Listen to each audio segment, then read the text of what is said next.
Скажи, разве ты не чувствуешь, что все вокруг обычные, а ты особенный?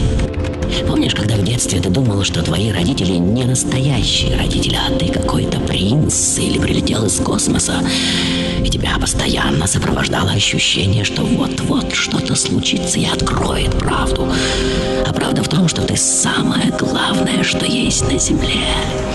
Но время идет, правда не открывается.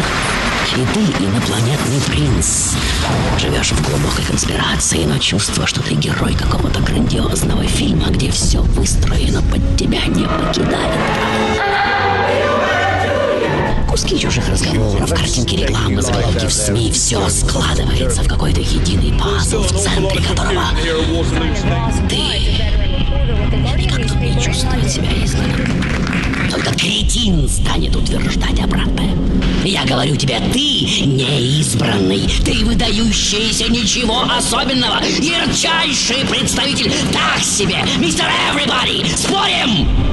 Подумай, что такого ты сделал, что навсегда изменило мир? Вот Эдисон придумал лампочку, Кроманьонец колесо, Будда нирвану. Попробуй представить себе мир, в котором нет электрического света. Нет лампочек в подъездах, повсюду нассана. Так что людей, которые сделали что-то действительно важное, с большой натяжкой, еще можно назвать избранными. Но тебя, прости, какова твоя миссия, избранный?